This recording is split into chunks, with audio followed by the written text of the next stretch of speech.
Good evening. My name's Damien, and so welcome back. I think it's pretty cold outside. It certainly feels cold in here. So this month I am talking under a general banner of thought transformation. So thought transformation. And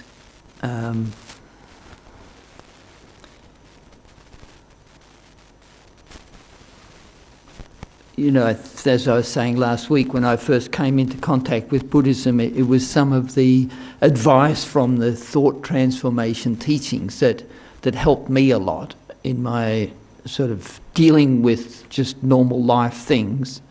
And then certainly it is the sort of my main interest, I think, still in Buddhism. So a key part of the whole idea of thought transformation is the necessity to be aware of your own thinking. So you know, we tend to experience life in a way where we see something, we hear something, we have some interaction with others, and we feel that our emotions or our perceptions are driven from the side of the object. You know, we feel that it's what the other person is saying is what's making me angry. It's seeing somebody else flirting with your wife or something like that, and you think that's what's making me jealous. You know, so we're driven, our perceptions are driven, in general, we're sort of driven by a belief that we are merely responding to an imperative from the outside world. You know, that the world is sort of, you know, dictating to us a circumstance, and we are merely embodying that circumstance in our feelings, right? And so it seems very real to us that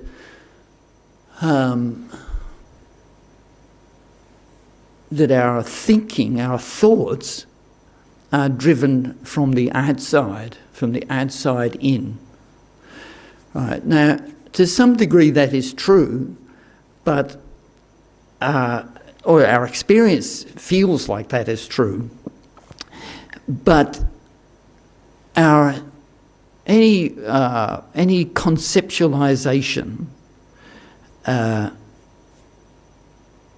of the outside is what actually dictates our response. So, you know, to understand the difference between the phenomena that is actually, you know, let's say that there is a phenomena that has really happened, but we perceive that phenomena and we conceptualize it as something. And we're actually reacting, or we're embodying that conceptual truth that we experience. And that may or may not be very connected to the external phenomena. So, for instance, you know, the mind or the experience of resentment. You know, we might carry resentment, and so we think that resentment is sort of righteously held. You know, we have a sense of righteousness about the resentments that we hold. And so we think that sense of righteousness and the resentment we hold is entirely due to the circumstance that we experienced at some time in the past. So at some time in the past there was an experience or a circumstance, a situation, And we then have generated a resentment of something that happened, or resentment of a person, or a resentment of some circumstance, or some loss, or some experience. And so the whole point of thought transformation is to try to understand that it's your own thinking. It is your own thinking that has apprehended that circumstance in some way, and that it is the apprehension that is the problem, not the circumstance. So particularly we can start to see that with a resentment that we might have carried for many, many years. So that circumstance is only dependent on me continually reinforcing the righteousness, the justification of that resentment.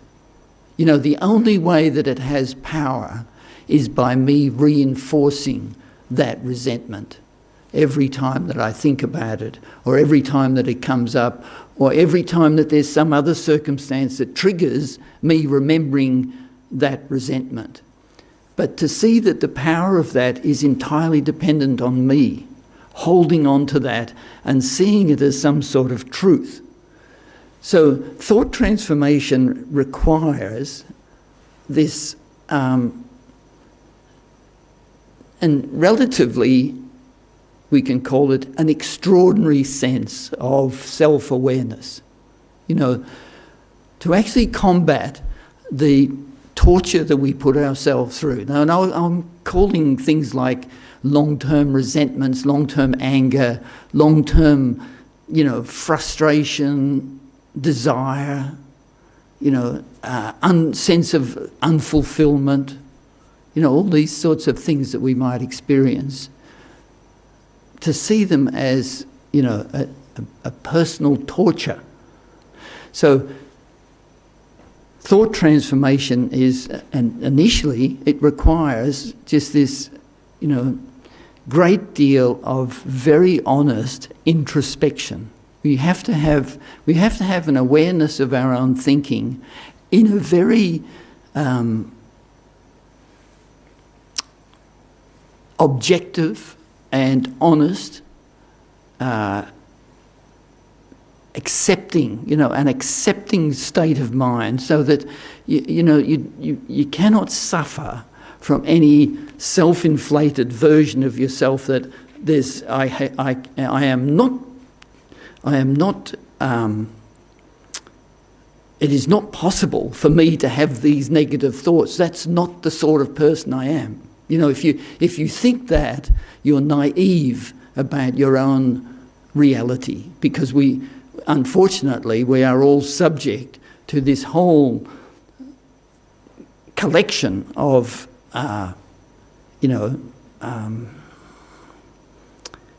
sort of unworthy thoughts. We are subject to these types of thinking. So,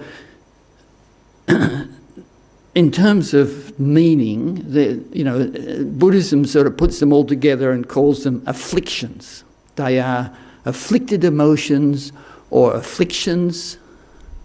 And so the definition of an affliction is a mental factor which by its own nature is disturbing, right? So it's, and we can talk about what that means. And a virtue is something by its own nature is beneficial. So you think, well, how can I understand that definition? Because I might think, so you might start off and you think, oh, anger, I can see with anger that if I'm angry, absolutely I'm disturbed. I can feel it, and my body is disturbed, my mind is disturbed. So you can think, okay, so we'll put anger into the affliction basket. But sometimes some of our feelings like pride or arrogance or, a sort of a self-confident superiority, an attitude of superiority, things like this. It's harder for us to sort of see the disturbance of them. And things like lust and desire, it's even harder.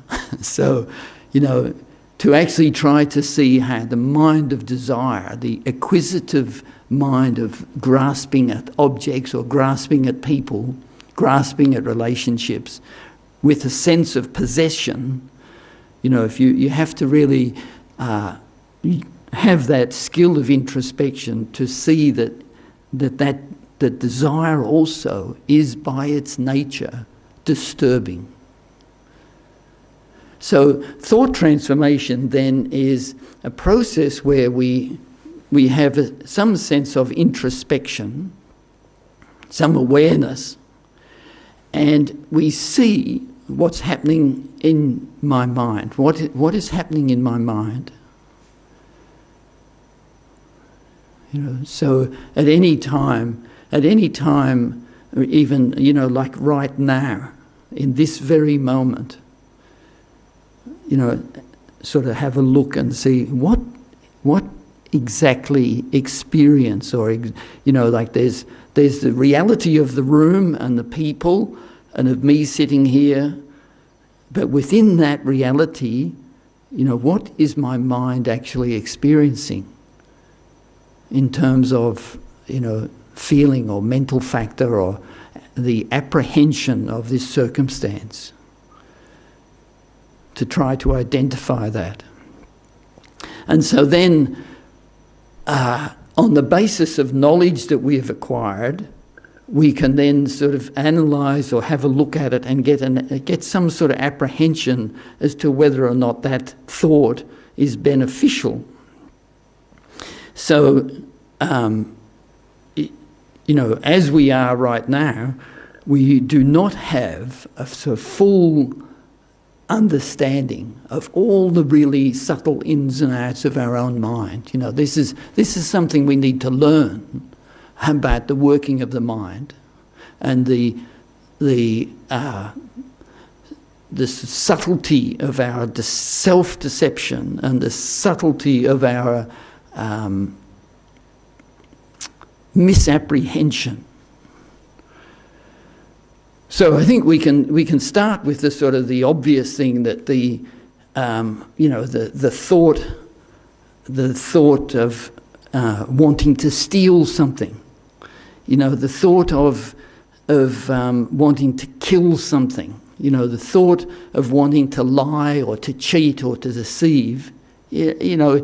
Once we become aware of them, we can see fairly clearly that they are potentially destructive thoughts, and they're destructive even from the normal society's rules and characteristics of the normal society, that you might have the thought of really wanting to harm somebody and kill them, but even within the society it's sort of frowned on. So we can use that as a way of not engaging in it, maybe out of fear or maybe out of some sort of idea that it's wrong. But from a Buddhist point of view, to even go beyond that really obvious things that are wrong requires us to have knowledge. So I think we can sort of have some, you can have some reliance on our own, let's call it a native intuition or a native, as a human being, we do have some native ethics. Merely from being human, we have some native ethics. And so we have, to some degree, we have an ability within ourselves to make the right judgments, as a general way of living, but not completely. And the reason that we are not fully capable of discerning all of the harmful negative states is because we are misled by our self-centeredness and also by our incorrect perception of reality. So let's just think again about the mind of resentment.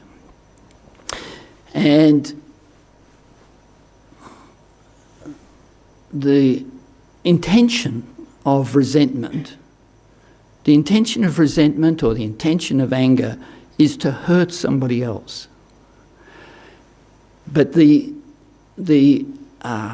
pathway to overcoming anger and the pathway to overcoming resentment is to really see that it is harm for you, but not harm for the other. So that your mind of anger, your mind of resentment, the only person that it really harms is you. It does not harm the other. Okay? So the actions that come from your mind of anger may end up harming somebody else, but to really understand how the mind of anger and the mind of resentment, that the mere presence of that mind within yourself is harm for you, but not harm for the person that you're thinking about. So if you can really convince yourself of that, then you will come to a point where you can see that I need to just stop this mind of resentment, no matter how justified the original circumstances were, or how much you felt that you were hurt, or how much you felt that you were disadvantaged, to come to a point to see that independent of your sense of righteousness, your sense of justice, your sense of fairness, that independent of all of those considerations, you need to abandon the mind of anger. Right. So it's interesting that we always end up with a discussion about, but what about this or what about that? Isn't the person entitled to be angry? You know, and that's a bridge that we have to cross at some point. And I don't know quite, each person has to approach that question within their own mind. But I think the only way to deal with it successfully is just to return to that absolutely fundamental principle: I want to be happy. I want to be happy, and to really see, no matter what the justification, what the logic that you have applied that makes it reasonable, no matter what your sense of justice or righteousness or reasonableness, that the presence of that mind is, by its mere nature, is disturbing. Okay? So look, every time we talk about these sorts of topics, there's an objection that arises in our mind that surely it's justified to be angry because of this or because of that.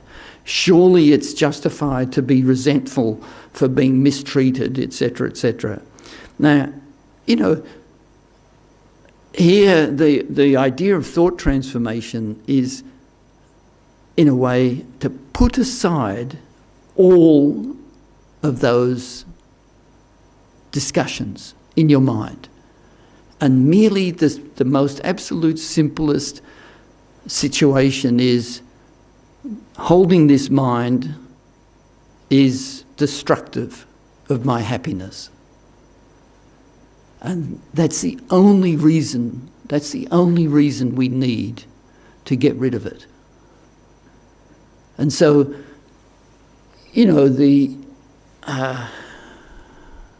We can look around the world and we can see all sorts of terrible circumstances. And the people's reactions and the circumstances, oh, they did this, we did that, they did this, the history, it's been going on like this for 1,000 years or 5 years or 2 months or whatever. I was robbed, I was deceived, I was belittled, I was humiliated, I was undermined, I was... we've got an endless construction of reasons to be angry. And here the process of thought transformation is suggesting to us, forget the reasons. Forget all of those reasons. It's doing you harm, so don't engage in that process. So this is a real challenge for us, because, because of our basic self-cherishing nature, we love all of the justification for my anger. We love the justification for my jealousy or my pride, my arrogance, my superiority, my willingness to be prejudiced and treat other people badly, or the mental construction where we happily say, oh, it's okay, they're subhuman, these people, or they're, the divisiveness that we see in different places around the world, where the mere label, in some people's mind, is enough for them to lose their job or to be kicked out of the country or to be mistreated or to be, not given their rights. So for us individually, we have to fight that same battle in our own mind of identifying our prejudices, identifying the judgments that we make. And I think the only way we can do that is to just return to this absolutely basic point that if I'm experiencing resentment and anger, irrespective of any mental construction or reasoning or loyalty or prejudice, I need to abandon that mind of anger, that mind of resentment, for my own benefit. And so that initially, I think, seems like an impossible dream, that because our sense of justice and reason and hurt and fairness, in a way, obstructs our ability to be happy. I'm just saying that.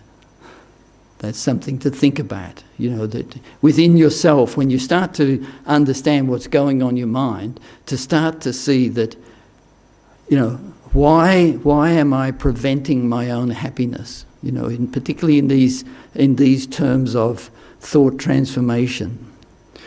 Why am I preventing my own happiness? And so to really start to see that any sense of being a victim, any self-deprecation or poor view of yourself, or all of those sorts of complications with the way we view ourselves, they become agencies by which we continue to suffer mentally. And to really understand that play of our thinking. So to be free of suffering, I think, to be free of even this simple sort of obvious mental suffering, requires a very strict discipline about the way we justify our thoughts. We have to have a very strong discipline to be very clear.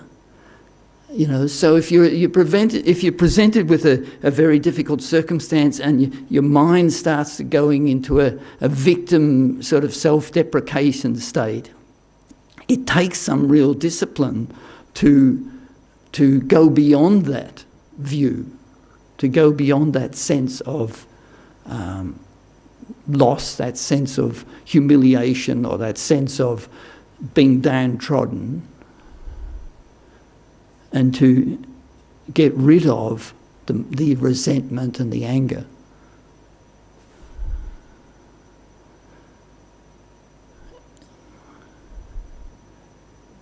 And, a lot of that resentment and anger and problems that people carry, they're intergenerational. These things can be handed down from parents to children.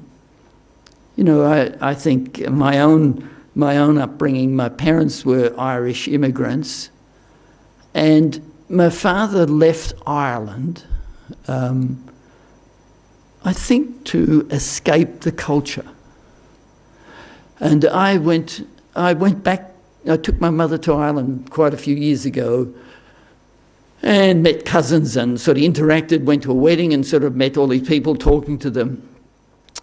And I came away with a great sense of gratitude of having been extricated from that culture.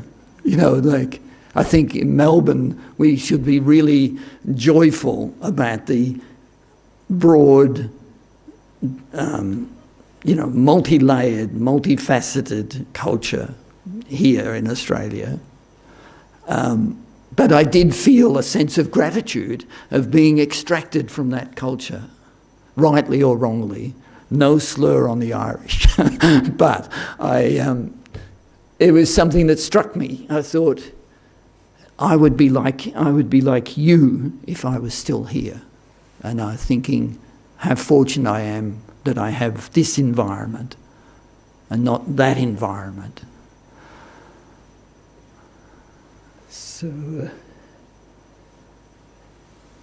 So introspection, this self-awareness sort of aspect. So we normally, and all of the Monday night teachers do the same. We do the sort of what's called single point concentration meditation. And so like last week, Geshe Doga in one of his teachings was saying, like for beginners, single point concentration is sort of like, these are my words, not Geshe's words, but like a dream. That's not going to happen. Our ability to really focus single-pointedly is it's a real challenge.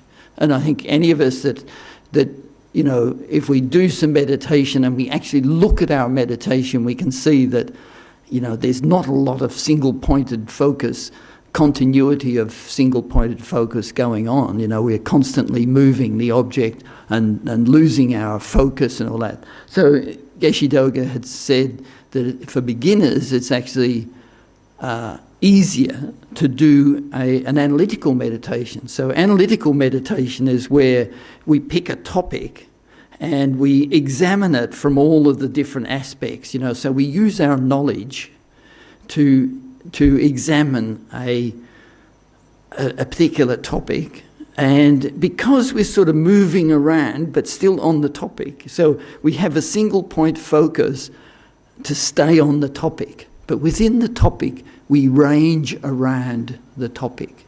So for instance, if I said to you to do a meditation on the faults of resentment, to spend a few minutes thinking resentment, do I possess resentment? Then looking at it, recollecting moments of resentment or finding some deep resentment that might be, present, and then examining it, thinking, what's its cause? What's its effects on me? What's its basis? Is it based on a truth or a deception? Is it based on how does my mind create that and recreate it? Month after month, year after year. How is it that I can recreate? So we examine all of the different aspects of, let's say, for instance, resentment. And maybe even a particular circumstance. And then thinking, what's the benefit of this resentment mind? Is it achieving something for me? Like is there some benefit from it? If its intention is to harm the other, what harm is being done by my thinking of this thing all the time? Why do I keep bringing it? So this is an example of an analytical meditation, how you pick a topic and then you examine it from all different aspects, but sticking within the topic, right? So it's a technique that requires a little bit of sort of getting used to, but is really useful. But we'll do some breathing meditation, and so people are already getting into a comfortable position. That's very good. So get into a comfortable position.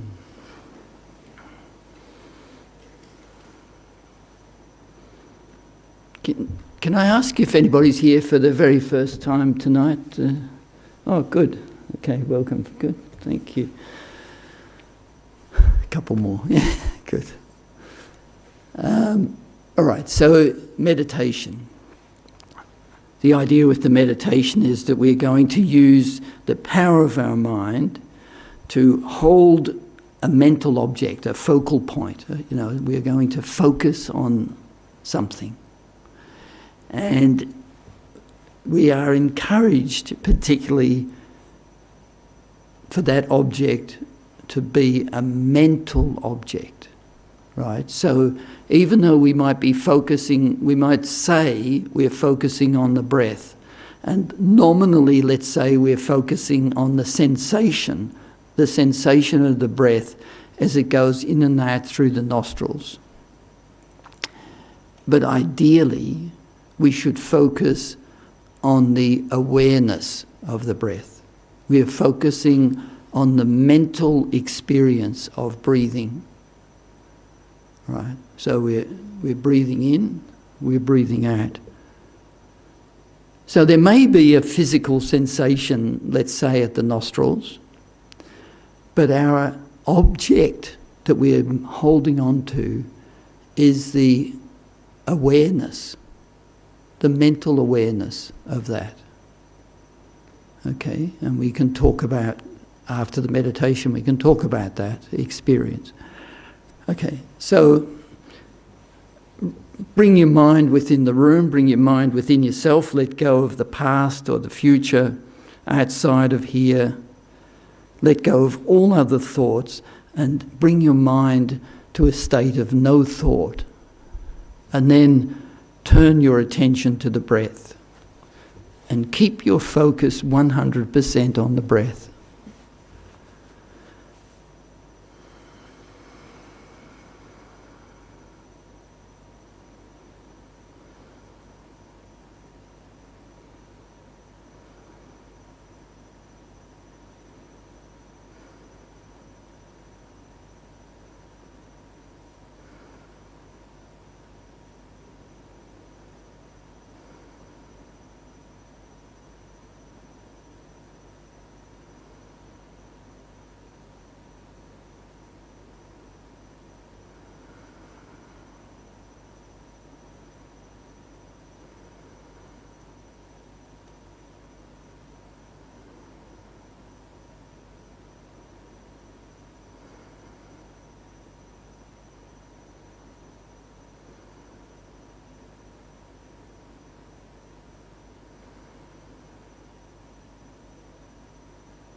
So just relax your mind a little bit and just examine what happened in your meditation.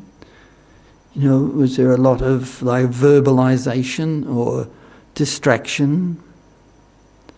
You know, a sort of a jumpy mind, jumping around, creating fantasies or distractions.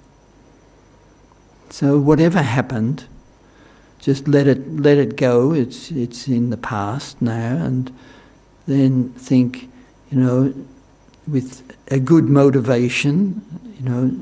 So, for instance, wanting to benefit others, you know, wanting to be able to control your own mind so that you do not cause harm to others and you're able to benefit them. So having a good motivation and then a strong determination to keep your focus, you know, 100% on the breath. We'll just do another few minutes focused on the breath.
Just relax your concentration again. And once again, check what happened in your meditation. You know, if you can see the inclination to scratch or itch or move or cough or sneeze, this is often the situation with meditation. You know, trying to hold our mind single-pointedly triggers a distractive energy.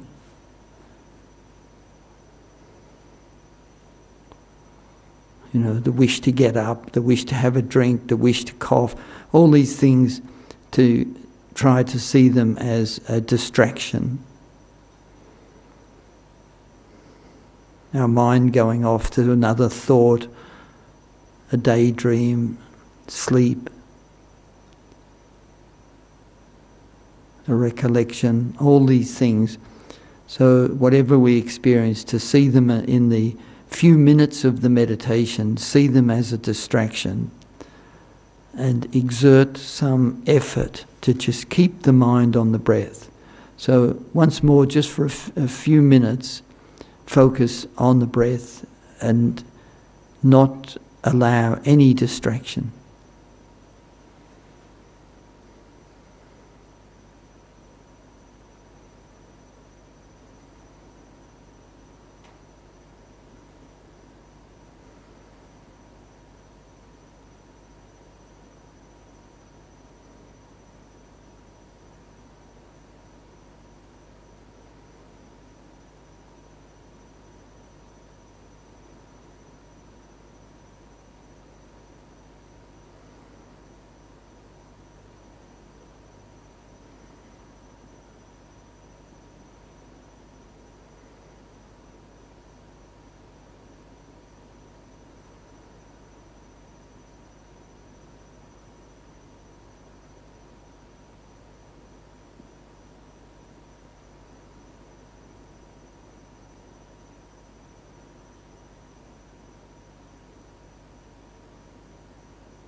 So once more, relax your concentration a little bit.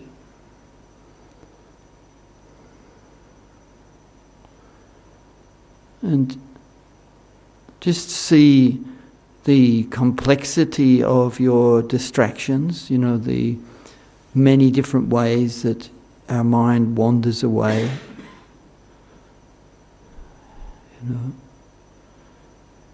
To aches and pains in the body, all sorts of things, exterior noises, disturbances, and our mind goes to them and then holds on to that disturbance. And so we lose the focus of our meditation. We lose the object. So now, with our minds relatively settled, just spend 1 or 2 minutes examining anger and resentment in your mind, and just perform an analysis. The basic question being, is this beneficial or is this harmful to me?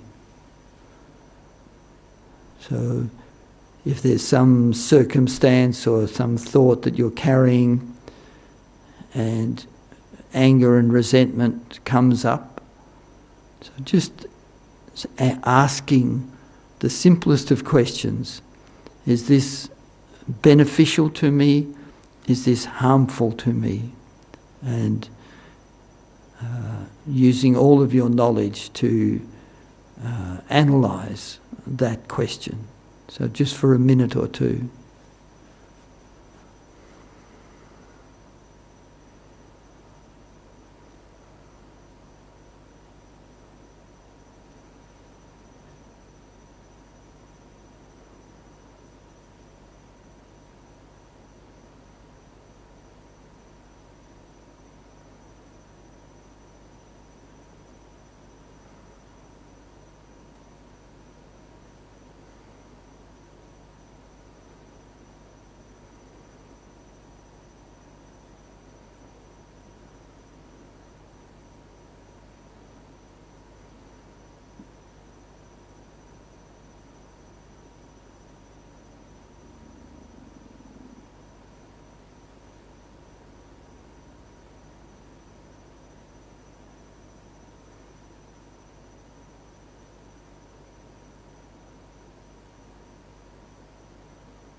And then bring your mind back to the room. Yeah, so we've got some time for discussion or questions. If anybody would like to share their thoughts or...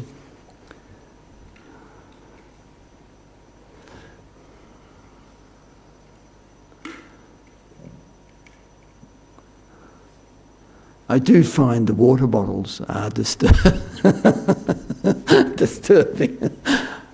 Anyway. Yes. Yeah, please do, yeah.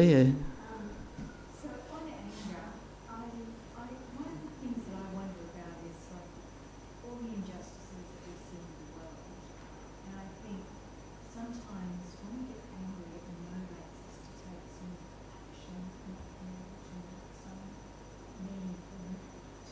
Yeah, so the question, the question is about anger being a motivator. And all of the delusions are motivators, right? They're, anger, pride, arrogance, superiority, miserliness, jealousy, they are motivators. So the question is, what are they motivating you to do? And the basic premise of anger is wanting to harm, So, and that's something to check. The mind of compassion also is a motivator. And, if there's a difficult situation in the world, we can look at anger as a motivator, and we can look at love and compassion as a motivator. And, you have to check, the state of your own mind, in regard to that, and the outcome that flows from that. So, the injustices of the world, compassion is also a motivator, right? Well, that's so. The question is, you might be angry first and then compassionate, or you might be compassionate first and then angry. Well, they're things to check, and also to check.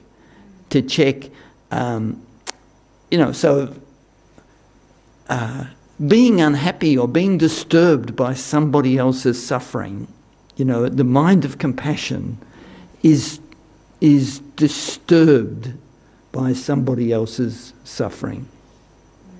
But it's not the same disturbance as the mind of anger. And so, of course anger's a motivator. Otherwise, look at the world wars, or, all of the things that go on in the world. They're motivated by anger, and it's capable of achieving huge results. So it's not about being a motivator, it's about, because the trouble with anger is that it's basically wanting to harm somebody. It's wanting to harm the culprit. Compassion is wanting to benefit the victim. And there's from a Buddhist point of view, there's two victims here. There's the person suffering the poor treatment, but more so, the person that's inflicting the poor treatment is accumulating a negative karma that will result in incredible suffering for them in the future. And so the mind of compassion is capable of both compassion for the current victim suffering due to the poor treatment, but the perpetrator also is a victim of the circumstance because they are accumulating a negative karma that will result in future suffering. So for that reason, compassion can be universal, whereas anger is very targeted and wants to harm.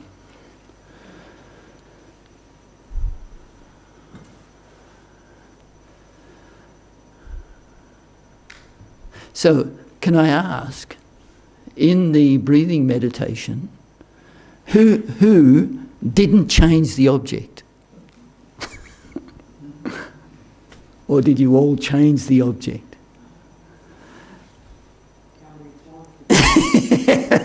Yeah. No, it's an interesting question because, and this is something to learn about your mind. Like the instruction is quite clear. Focus just on the breathing. But the reality is that it is very difficult. And so we have this inclination to want to make the object, better or different or more exciting or something. And so our mind is pursuing the changing of the object. And unfortunately we all do that. We think, okay, he said just focus on the breath, but wow, look at this, Anyway, so just a question to understand the way we change the object. And, it's not unusual, like the inclination to cough or the inclination to sneeze. These are things that sometimes come as a reaction to trying to hold your mind in the one place, to try to hold your mind on the object. Suddenly you feel incredibly thirsty and you have to have a drink from your water bottle or whatever it is, This is the way the mind is working, and to understand that process.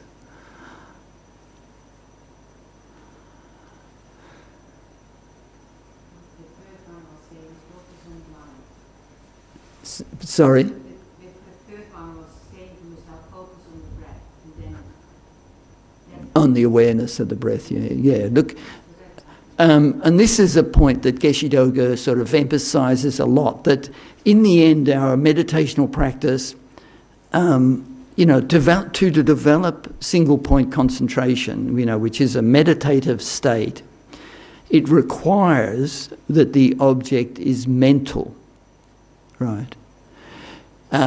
Because focusing on a physical object is, it's subject to the vagaries of physical objects, impermanence and, sort of conceptualization, or, not conceptualization, but mainly impermanence and, just sort of attitudes and stuff. So if you think, what's a mental object? So a pen, there's a physical pen, that's a physical object.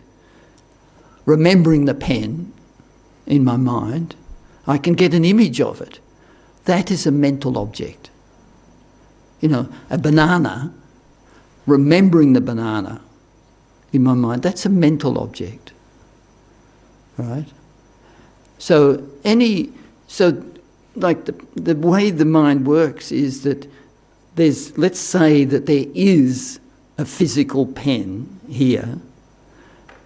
My apprehension of it is a conceptualization. It is a mental object. And so the working of the mind is that I primarily experience, actually apprehend the pen through the agency of a conception, right?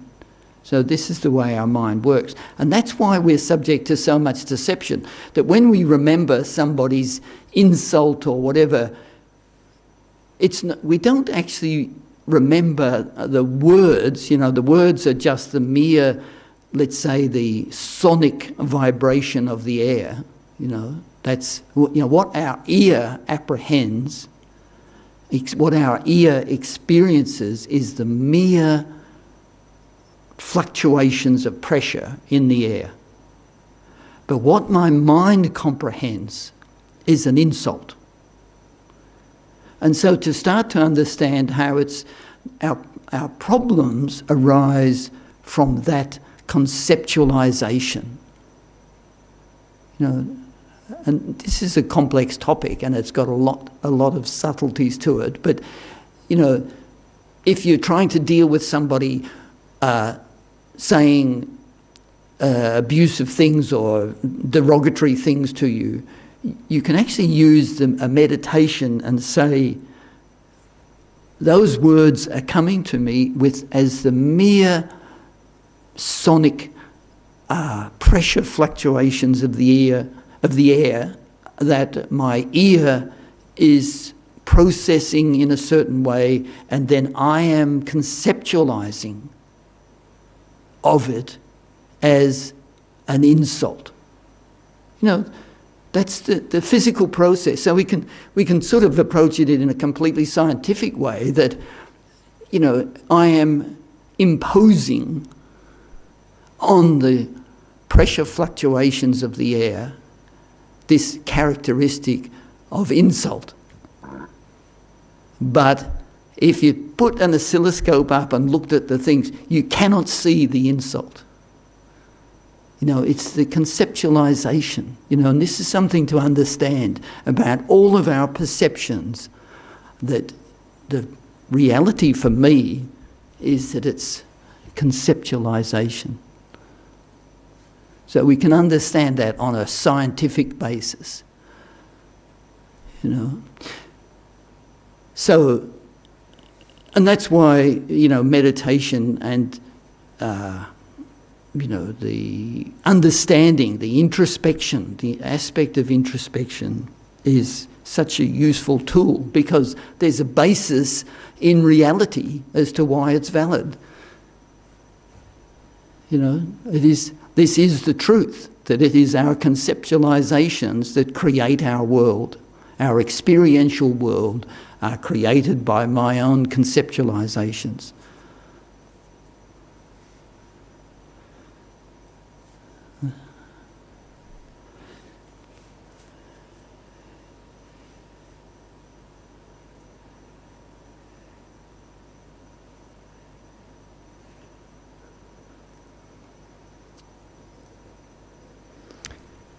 Any other questions?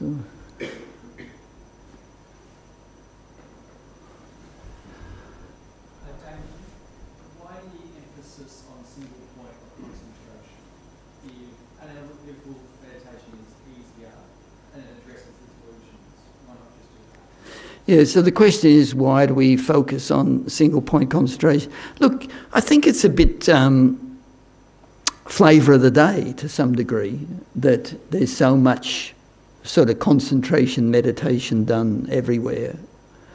But in the Buddhist tradition, the two have to go together. You know, it's the mental power that comes from your single point concentration practice that gives you the ability to really hold and analyse an analytical meditation object. So you have to have, you know, and the analytical meditation also requires knowledge.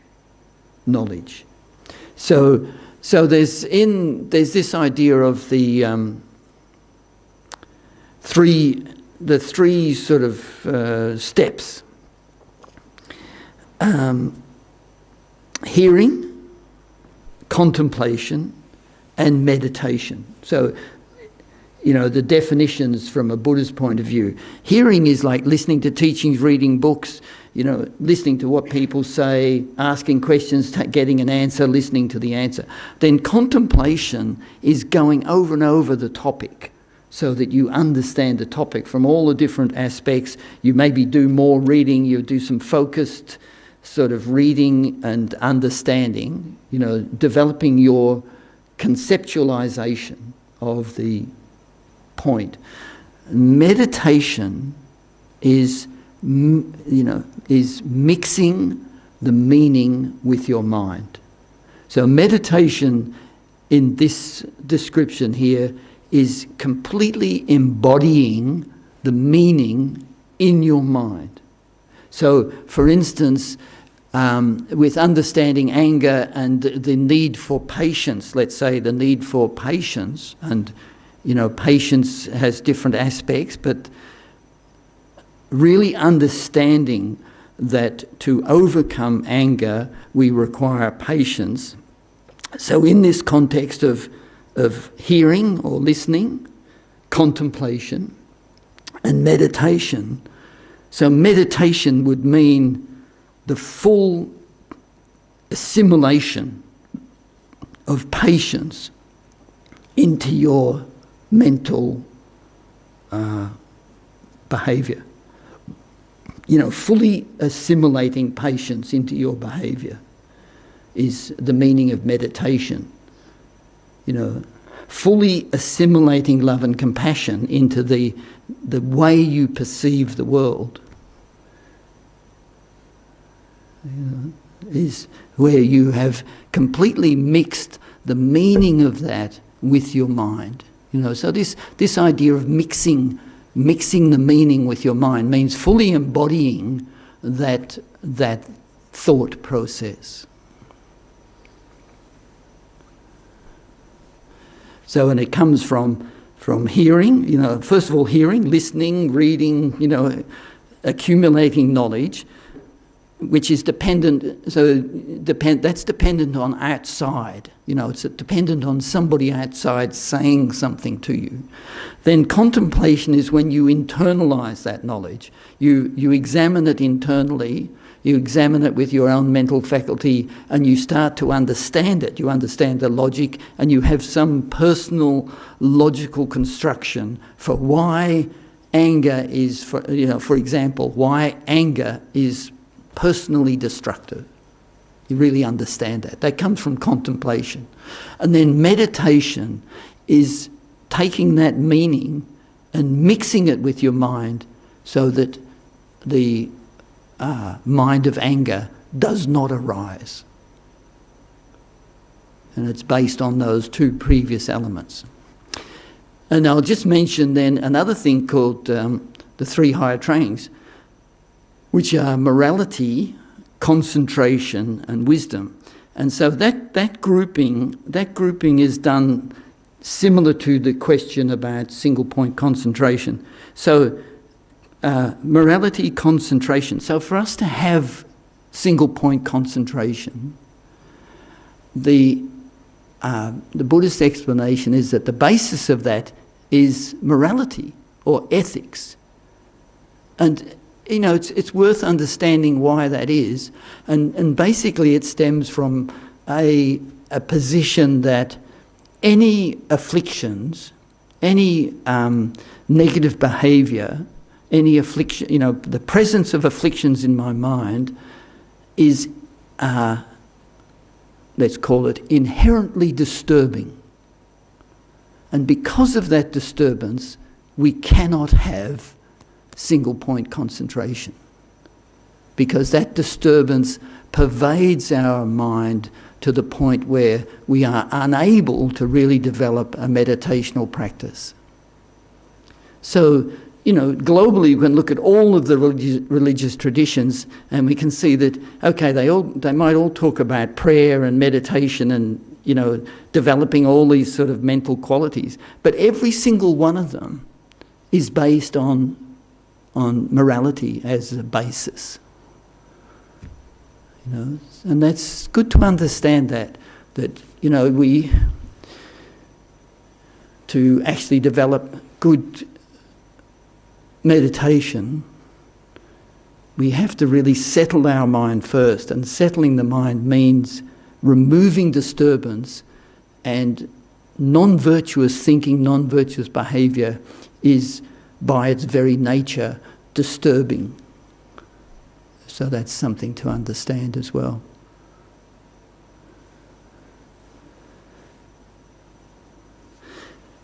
So, thanks everyone. Let's just finish with a quick meditation. So, I meant to sort of talk a little bit more about motivation at the beginning. So,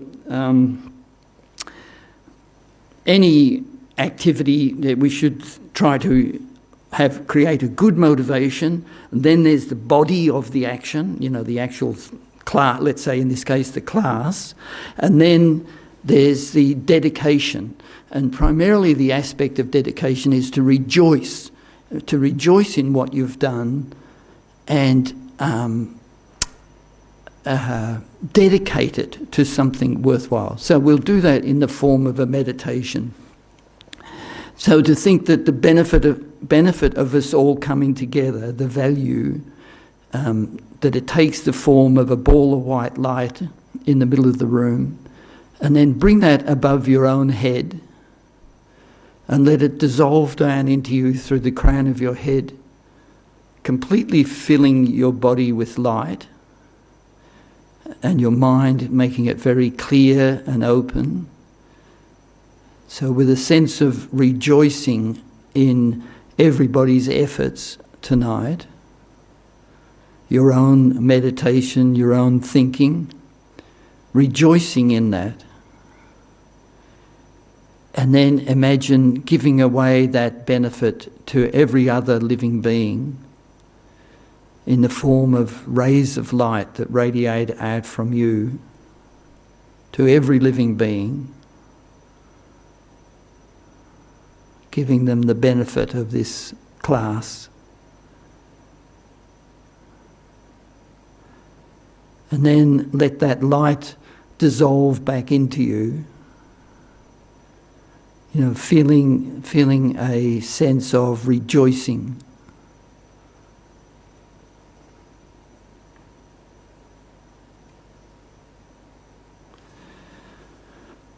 Right, so thank you very much. I'll be back next week.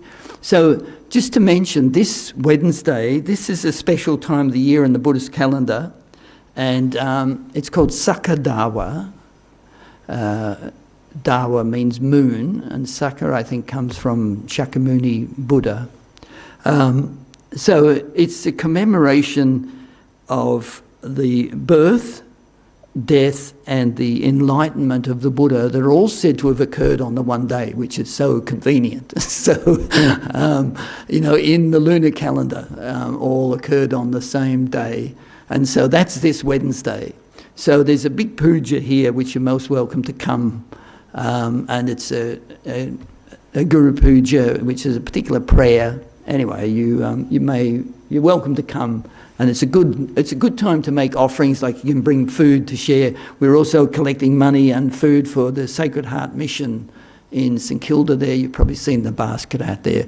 So these are all, because of the auspiciousness of this trifecta of holy events, then it's a good time to make offerings and do virtuous things.